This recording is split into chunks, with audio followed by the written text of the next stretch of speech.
Absolutely, your vote matters. If you haven't gotten, if you never knew that before, this race should teach that lesson. Your vote counts. Get up off the couch and go to the rec center or wherever it is, depending on the election, and vote, whether it's a federal election, state election, or a municipal election. Your vote really does matter. Yes, get up and vote. What you just heard is candidate Jeff McLaughlin pleading for voters to go to the polls after the Guntersville mayoral election ended in a tie last month, and it's where we start. I'm Kenesha Dees. The city of Guntersville getting ready for a historic tiebreaker in its municipal election. The runoff tomorrow night. The two mayoral candidates campaigning a month longer than expected. Candidate Jeff McLaughlin is challenging incumbent Lee Dollar, and voters at the polls in August gave their approval in equal measure. That's even after registrars counted 7 absentee ballots. Fox 54's Caleb Aguayo shows us how the race is shaping up ahead of tomorrow's vote.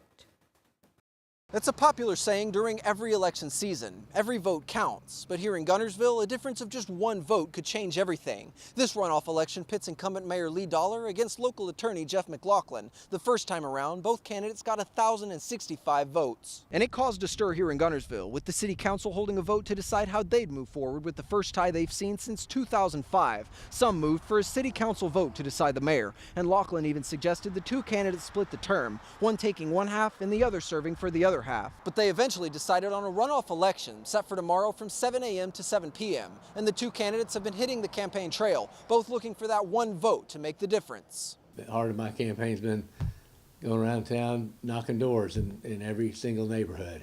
And so I've just continued to do that every evening. That's been a little bit more focused since August 26th, definitely. Just like you would a runner, and try to hold a little reserve to get across that finish line with a burst of speed. And then as soon as you cross, it said, no, we're not done. You got to keep going. Got another mile or two. So you just kind of have to regroup and stay after it. With this election down to the wire, I'll be here to certify those results for you tomorrow night. For now, in Guntersville, I'm Caleb Aguayo, Fox 54 News. Wow, the time has finally come, yes, Caleb. It's here. Yeah, we've been talking about this almost about a month at length. Close to it, yes. Yeah, close to it. Based off of what you've seen when you were in Decatur, or not Decatur, what am I saying? Guntersville, that's another race. Mm-hmm. But in Guntersville, what was the feel? Did it seem like people were excited for it? Absolutely. I think there was a little bit of excitement, a lot of anxiety around it too. It seems like between the two candidates, I guess, Lee Dollar and Jeff McLaughlin, kind of seems like they just want to be done. They've been working at this all summer, pounding the pavement, hitting the campaign trail, getting ready for this. And been through it once, been through the ringer, and decided we're going to do it again. So it seems like they're trying to kind of tone it down and finish it out strong before tomorrow. Finish strong. And my last thing is historic.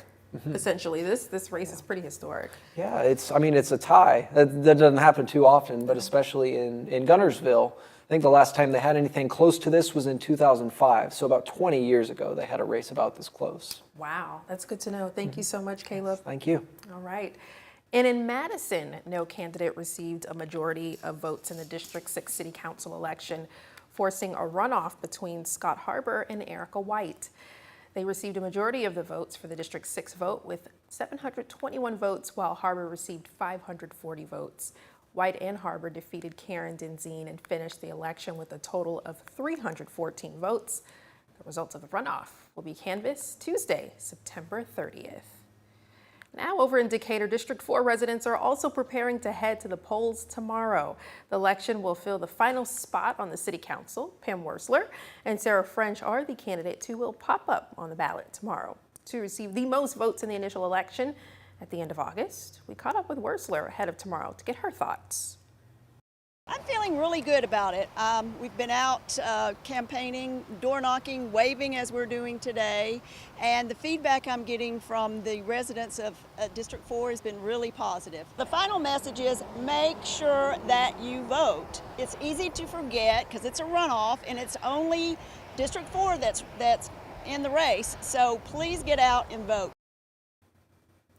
We'll hear from both Sarah French and Pam Wursler later tonight. The City of Decatur has 3 polling sites open from 7 a.m. to 7 p.m. Those are located, as you can see on the map, Westmead Baptist Church on Beltline Road, the Decatur Utilities Auditorium on Central Parkway, and the First Baptist Church of Austinville located on Austinville Road. We'll break down this race further tonight on Fox 54 News at 9. You can also learn more about the candidates at fox54.com.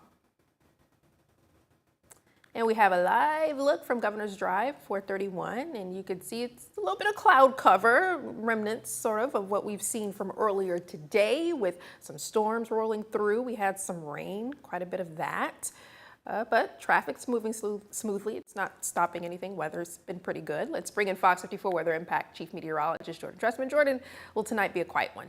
For the most part, yes, I do anticipate that we are going to be quiet across the Tennessee Valley, despite what you might see on radar this evening. And we are still talking about a little bit of rain, specifically across northeast Alabama, and then up across southern middle Tennessee, Jackson, down into Marshall County, specifically just to the north of Albertville. We're talking about a little bit of rain. We're talking about a little bit of rain across northern Lawrence County, heading back into portions of Morgan County, maybe into Decatur. We're talking about a little bit of rain. This was one stronger thunderstorm earlier, but it has since kind of begun to weaken and fall apart over the last 15 or 20 minutes, maybe a little bit of rain down into Hartselle. Now, we are still talking about some isolated thunderstorms across northeast Mississippi. Some of that activity is going to attempt to push its way into northwest Alabama over the next couple of minutes. Maybe it's already beginning to do so far northern Lauderdale County down into Colbert County. And then we're also talking about some scattered showers and thunderstorms up across southern middle Tennessee as well, near Lawrenceburg. This activity should begin to fizzle out as soon as the sun sets here in the next 20 or 30 minutes. But there are other opportunities for strong and marginally severe thunderstorms in the forecast as we progress later into the week. We're going to talk about those things here in just a couple of minutes.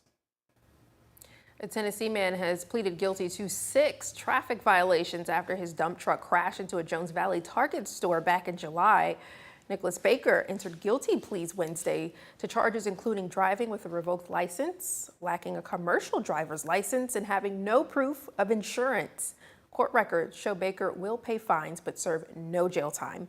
The July 30th crash happened when Baker's truck experienced brake failure on Ledges Drive. The truck hit a car at the intersection and then slammed into the Target store. 3 people were injured, including Baker and a passenger. None of the victims were customers inside the store. Emergency crews had to stabilize the building's front overhang before they could safely extract Baker from the wreckage. A former Alabama Department of Corrections officer has been sentenced for bribery. John Ketteman will spend 15 months in prison. ADOC's Law Enforcement Services Division began investigating contraband smuggled into the Limestone County facility by corrections officers. Cash App records revealed that Ketteman was paid more than $10,000 to smuggle contraband into the Limestone facility and to act as a lookout.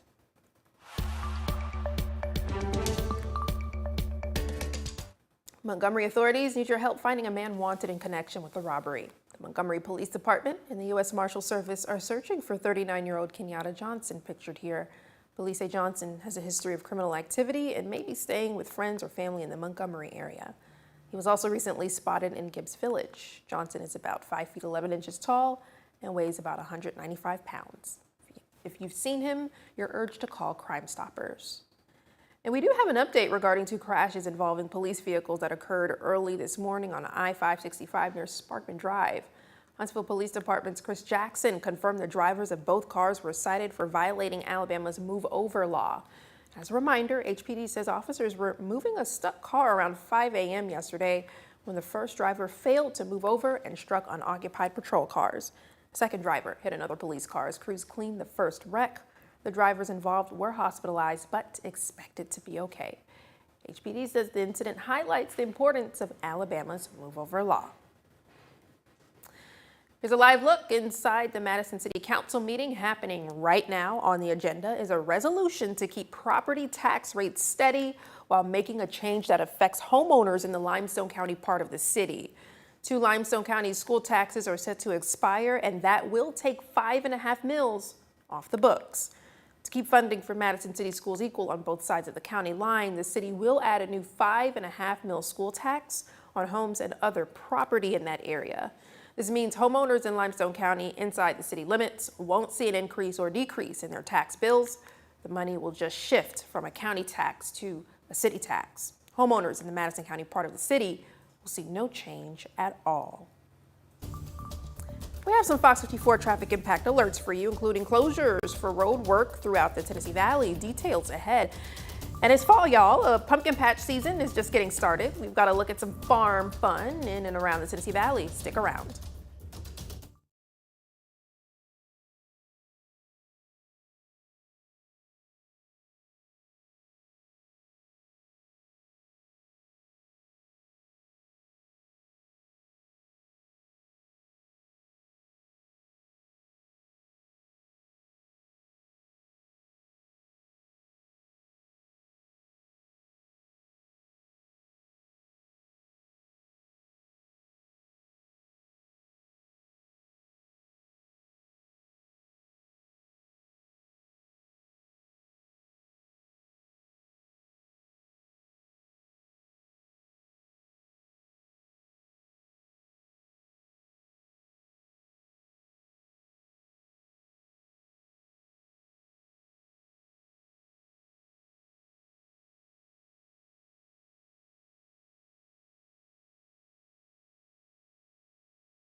We do have a recall alert. Nearly 85,000 more bags of frozen shrimp sold at Kroger and other grocery chains have been recalled due to potential radioactive contamination.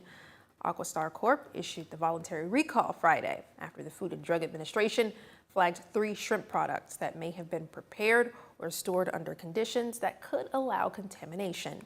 The FDA is investigating an Indonesian seafood processor, PT Bahari Makmur Sejati, also known as BMS Foods, after traces of cesium-137 were detected in its shrimp shipments. In August, Walmart stores recalled packages of Great Value frozen raw shrimp because of potential contamination. So far, no illnesses have been reported.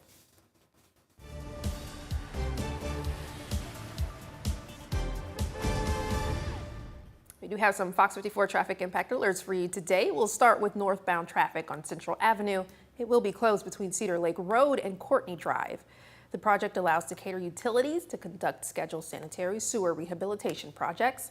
Construction will take place from 8 a.m. to 4 p.m. daily, with crews on site at 7:30 a.m. each morning to set up traffic control devices. The project expected to end Wednesday evening. Part of County Road 326 in Jackson County now closed as public work crews replace underground pipes. The closure runs from State Road 71 to County Road 327 and will be closed to all through traffic. Closure expected to last as long as 4 days, although the duration could vary depending on weather and site conditions. Drivers are asked to find alternate routes during the project. Huntsville Utilities is closing part of Old Big Cove Road from Highway 431 to Hayden Road Wednesday morning for service line work.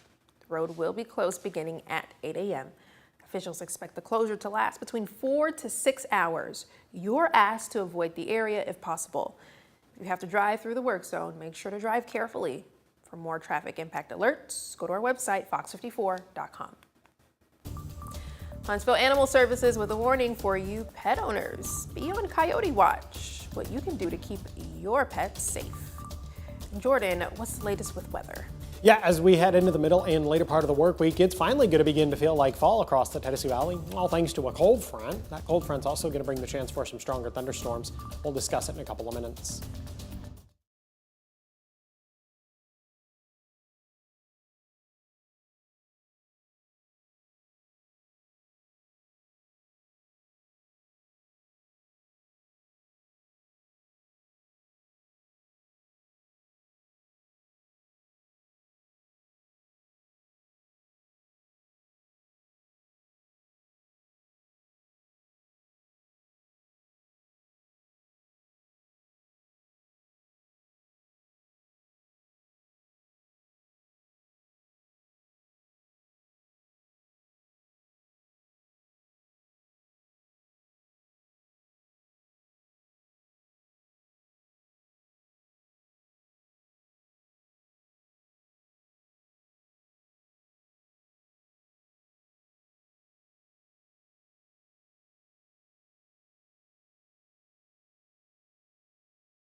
Huntsville Animal Services warns you to protect your pets as coyotes become more active across Alabama, and it's especially as we approach the winter mating season. Officials offered a few tips. Remember to avoid leaving pet food outside and secure your trash and compost bins. Also remember to keep dogs on a leash and bring outdoor cats inside. Officials say coyotes are naturally shy and curious, but outdoor cats can be at risk if left unsupervised. For more tips, go to fox54.com. It's your chance to start the fall by saving a life. The American Red Cross is looking for blood donations to help keep the nation's blood supply strong. Donors of all blood types are needed, with an urgent call for those with O positive and B negative blood. Anyone who donates between now and October 19th will get a $10 gift card through their email. You can learn more information on our website. Now, the Tennessee Valley's certified most accurate forecast from the FOX54 Weather Impact Team. And we have another live look, this time from Montesano, and it's quiet and cloudy. Jordan, look, I see a browning tree. There's probably one rogue browning tree, but you should not be getting your hopes up that as we head into the early days of October, that there is going to be some sort of mass changing of the colors, because that's just not possible. I bet you it's the same browning tree I saw the first time. Well, then it's taken several weeks for that one tree to turn brown. I would fare to wager that that one tree is probably not healthy. Now, don't get me wrong. I like it when the trees change color. It adds a little bit of fun and texture to my backyard to otherwise what is just green, which I really enjoy the green too, but I also enjoy it when the trees change color, especially now that it is fall. Let's talk about the difference between meteorological fall and astronomical fall. Meteorological fall runs early September through the end of November, September 1 to November 30th, and is based off the calendar. It's done, simply put, for easy record keeping. Astronomical fall runs late September through late December and changes by a couple of days every single year. Astronomical fall is based on the Earth's specific rotation, location, and its revolution around the sun. So it's going to be varying by 1 or 2 days every single calendar year. Live look out over the Parkway this evening. We're talking about a fair amount of cloud cover. The sun seems to have disappeared. Now, we were talking about a little bit of sun over the Huntsville Metro over the last 45 minutes or an hour, but that sunshine has since gone away. The roadway low looks quiet after a rather intense thunderstorm pushed its way through the Huntsville metro area earlier this afternoon. We're still talking about a little bit of rain hanging out in Limestone County, northern Morgan County. We're talking about a little bit of rain hanging out across far northeast Alabama. And then we're also talking about a couple of rogue thunderstorms. This activity really beginning to fall apart as it moves into northwest Alabama, Lauderdale down into Colbert County, maybe even a little bit of light rain in Franklin County. We're also talking about a little bit of activity up across southern Middle Tennessee. When the sun sets here in the next 20 or 30 minutes, this activity is probably going to fizzle away somewhat quickly. But there are other opportunities for rain in the forecast and other opportunities for some stronger thunderstorms in the forecast. It looks like a cold front's going to move through the Tennessee Valley as we head into the lunch hour on Wednesday. Now, that cold front is going to bring through a line of rather robust showers and thunderstorms to the Tennessee Valley, some of which could be on the strong or marginally severe end of the spectrum, so something we're going to continue to pay attention to. Here's Futurecast as we head into the lunch hour on Tuesday. Scattered showers and thunderstorms beginning to develop. I think Futurecast is probably overdoing this just a little bit. I think it's going to be slightly more isolated in nature, but it also paints a pretty good picture that we are at least going to be talking about some scattered showers and thunderstorms in some capacity across the area. This activity is going to continue to push through the Tennessee Valley as we head into the later part of the afternoon and then early into the evening. Through the overnight, early into your Wednesday morning, now we're talking about other showers and thunderstorms that are going to begin to push through the area. We could be talking about some scattered showers and thunderstorms for the Wednesday morning commute, specifically up across southern Middle Tennessee. But this activity is going to build down into the rest of the Tennessee Valley through Wednesday afternoon, and then even as we head into Wednesday evening. Embedded within all of this widespread activity, we could get some stronger, more marginally severe thunderstorms to develop. We'll talk about that in just a second. This activity does begin to fizzle out Wednesday night and early into Thursday morning. Through your Tuesday, a good chunk of the Tennessee Valley talking about a marginal risk for severe weather. That marginal risk is kind of expanded as we head into Wednesday. Really, it's just kind of expanded to include northeast Alabama. But what's the impact? Well, the impact is going to be the threat for some gusty winds and heavy rain. The heavy rain could lead to a little bit of localized flash flooding. The gusty winds could do a little bit of minor damage. There's also the chance for a little bit of small hail, but I think that activity is going to be a little more difficult to come by. Off to the tropics we go. Gabrielle, a very strong Category 4 hurricane at this point out in the Atlantic Ocean, poses no threat to the continental United States. Temperatures currently sitting in the 70s or 80s, 81 right now in Florence. We're sitting at 75 degrees right now in Huntsville, dropping into the mid-60s as we head into the overnight. When the kids get on the school bus tomorrow morning, we're going to warm somewhat quickly through the mid and upper 70s. Have a good look at the next 7 days. 88 degrees on Tuesday, 87 on Wednesday. Now, we do get cooler on the backside of the cold front, and that's going to be really noticed this weekend when the sunshine also begins to return. 82 on Saturday, 83 on Sunday, 83 degrees again by the time we get to next Monday. The fall brings plenty of festive events to North Alabama, including a few pumpkin patch openings this week. Tate Farms opens Wednesday in Meridianville. Farm features pumpkins, hay rides, corn cannons, a petting zoo, and North America's only dairy-themed carousel. Tickets, $20 per person, and it closes October 30th. In Boaz, Cornut Farms is opening this Saturday. Every Saturday in October, you can enjoy pumpkin picking, hay rides, a petting zoo, and a tractor playground. Tickets are between $10 and $11 with children 2 and under for free. For a complete list of pumpkin patches, go to FOX54.com. The National Cyber Summit, the nation's largest cybersecurity technology event of its kind, returns to Huntsville for its 16th year tomorrow. The 3-day event will have unique opportunities for education, collaboration, and workforce development. The summit will run through Thursday at the VBC, bringing together top leaders, innovators, and rising talent from across the industry. For more information, go to FOX54.com. Nick, I hear there's some changes in Auburn. Yeah, Kenesha, the greatest basketball coach in Auburn's history, hanging it up after 11 seasons. We hear an excerpt from BP's emotional thank you to Auburn fans. Next in sports.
Fox 54 Sports is sponsored by Alpha Insurance.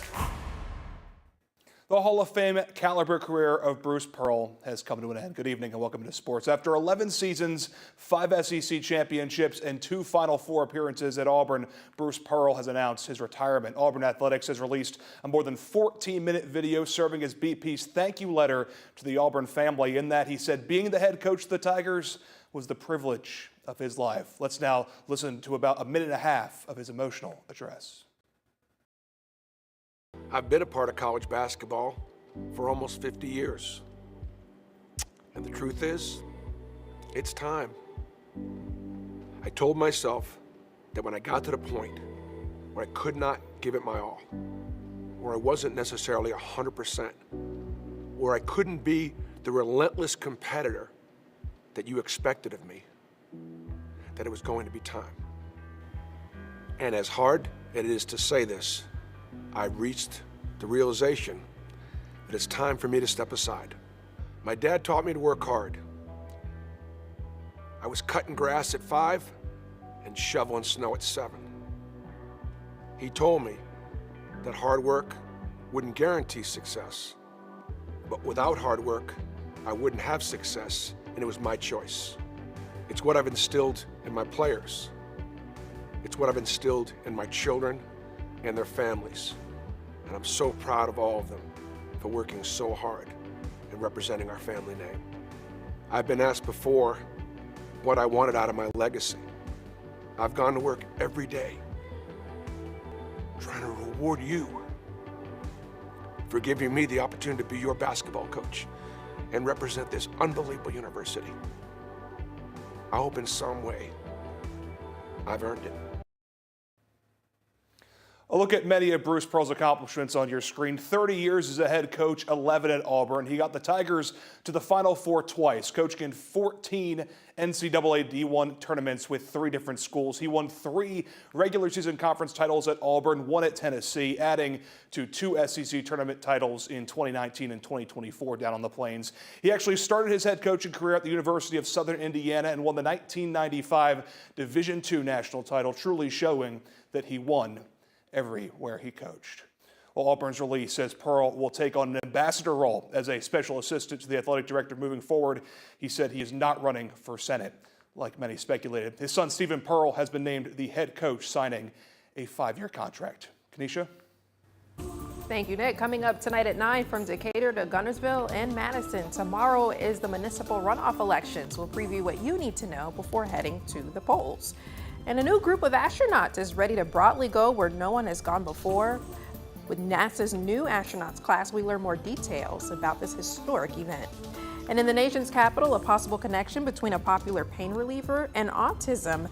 We'll have that and more tonight. Before we let you go, today's your chance to have a sweet treat as we celebrate National Ice Cream Cone Day. According to nationaldaycalendar.com, ice cream cones were first mentioned in French cookbooks around 1825. They became popular in the U.S. in the late 1800s and debuted at the World's Fair in 1904. You can celebrate National Ice Cream Cone Day on social media with the hashtag Ice Cream Cone Day. I find that rather ironic given it's the first day of fall. You know, I was kind of thinking that, but of course, some exclusions apply to the first day of fall, and the exclusions are the Tennessee Valley. So I guess the weather was more apropos to getting an ice cream cone this afternoon. Are you acting like ice cream isn't a year-round food? I mean, it is. It is 100%. It could be 20 degrees outside. This You is can get true. Ice cream. Come on. And would you get it in cone form, or do you prefer just a bowl? No Bowl. cone? I'm too much of a mess. You don't like the handheld extra snack? I don't want to wear it. Valid point. Miss Yeah. Dees? I don't mind it, but I Okay. normally eat my ice cream in a cup. Okay, but then do you put like a waffle bowl into the cup? I've tried the waffle bowl and it really is good. I mean, the waffle bowl, fantastic addition. Yes, thanks for watching. We'll see you tonight at 9.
Now, the Tennessee Valley's certified most accurate forecast from the Fox 54 Weather Impact Team.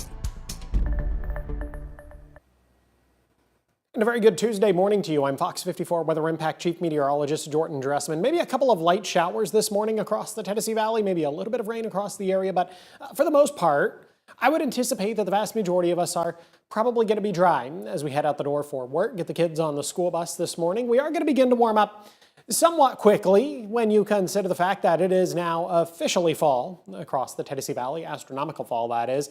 We all know that meteorological fall began on September 1st. 69 degrees right away at 7 o'clock this morning, 72 at 8, 74 by 9, 79 degrees by the time we get to 10 a.m. Now, a mix of sunshine and cloud cover. Some of us are going to head out the door this morning to a mostly cloudy sky.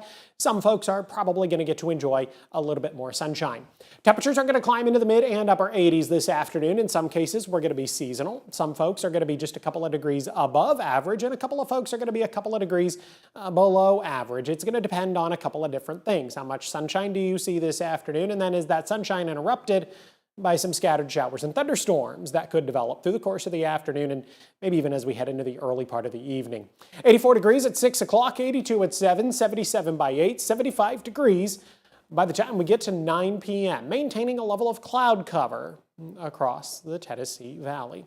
As we head into the overnight, temperatures are definitely going to be on the warmer end of the spectrum. We're only going to drop off into the upper 60s and lower 70s. Now, our friends across far northeast Alabama, our friends up across southern middle Tennessee, those folks might drop into the mid and upper 60s, but in general, it is going to be a warm night across the area. It's also going to be on the more humid end of the spectrum, so there is absolutely zero chance that you're going to be able to give the AC any sort of a break. Then as we head into your Wednesday afternoon, once again, we're talking about temperatures in the 80s. Some of us could be in the lower 80s. Other folks could be climbing into the mid and upper 80s. Again, it's going to be dependent on how much rain and cloud cover you get as we head into Wednesday afternoon. And Wednesday is going to bring about the best opportunity for rain to the Tennessee Valley, all thanks to a cold front that is going to move through our neck of the woods as we head into the middle and later part of Wednesday afternoon, or even as we head into the early part of Wednesday evening. Now, this cold front is going to do a couple of different things. One, it's going to bring a slightly better opportunity for some strong or marginally severe thunderstorms to the Tennessee Valley, but on the back side of this cold front is actually a cooler air mass that's going to make it feel like fall as we head into the weekend. Here's Futurecast once we get into the lunch hour. Now, I think Futurecast is probably overdoing the coverage of a little bit, but I also gets the idea across that we are going to be talking about some scattered showers and thunderstorms this afternoon. This activity is not going to be overly widespread. By the time we get to the evening, we're going to begin to dry out a little bit. And then from there, we should be relatively dry as we head into the overnight, early into your Wednesday morning. But then look what Futurecast does as we head into the Wednesday morning commute. It's bringing some scattered showers and thunderstorms up across southern Middle Tennessee, Giles and Lincoln counties, and trying to drop some scattered shower and thunderstorm activity into North Alabama, specifically Lauderdale County. So bear that in mind and maybe plan now to allow yourself a couple of extra minutes as you head out the door on Wednesday morning, especially if you're one of those folks that's going to be dealing with the rain. This activity definitely going to become more widespread as we head into the middle part of Wednesday afternoon, as that cold front really begins to push through the Tennessee Valley, and that line of showers and thunderstorms also pushes its way through. Now, mixed in with this rather widespread batch of showers and thunderstorms is going to be the chance for some stronger, more marginally severe thunderstorm activity to develop across North Alabama, southern Middle Tennessee. It doesn't stick around very long. However, by the time we get to Wednesday night, we're still talking about a little bit of rain, but at the same time, we're also beginning to dry out. Let's talk about those stronger thunderstorms. The impact for you, well, we're going to be talking about the threat for gusty winds, which could do a little bit of minor damage, and then we're also talking about heavy rain, which could lead to a little bit of localized flash flooding. Those are going to be the primary concerns. We could also see some small hail develop over the next couple of days, but it's somewhat difficult to get hail to develop this time of year just because it's so incredibly warm. Even as you go up higher in altitude, it's still really warm. So we can get some small hail to develop, but large hail is rather uncommon this time of year. 88 degrees today, 87 degrees tomorrow. Now cooler on the backside of that cold front. You're really going to begin to feel this Friday, Saturday, and Sunday. I'm holding on to the cloud cover on Thursday, so I don't think you're going to notice it as much. You'd probably relate it to the cloud cover, but once that sunshine comes out for Friday, Saturday, and Sunday, I think you're really going to begin to feel the fall That's the best thing I can come up with. 81 degrees on Friday, 82, 83, Saturday, Sunday, plenty of sunshine. And then other opportunities for rain build back into the Tennessee Valley by the time we get to Monday of next week. I've got a high temperature right around 83. Stick around to Fox 54 Plus. We've got more weather and traffic updates coming up. Fantastic, thank you.